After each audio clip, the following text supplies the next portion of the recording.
செய்தி.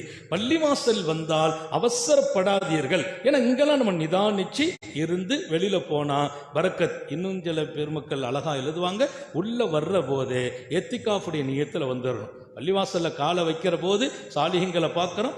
பள்ளியில அஸ்ஸலாமு அலைக்கும், பள்ளிக்கு முதல்ல சலாம் சொல்லணும். அப்புறம் வஸ்ஸலாத்து வஸ்ஸலாம் அலா ரசூலில்லா, நபி அவங்களுக்கு சலவாத்து சொல்லணும். அப்புறம் அல்லாஹு மஃப்தஹ்லி அப்வாப ரஹமத்தி, ரஹமத்தின் வாசலை திறந்து வை துவா. அதுக்கு பின்னால நவைத்துல் ஏத்திகாஃப் இல்லா, அல்லாஹ் நான் ஏத்திகாஃப் நியத் வச்சு உள்ள வர்றேன். இங்கிருந்து நம்ம வெளியில போற வரைக்கும் ஏத்திகாஃபில் இருந்த நன்மையும் எழுதப்பட்டுடும். ஆனா இவ்வளவுத்தையும் செய்ய சைத்தான் விடுவானா? விடமாட்டான்.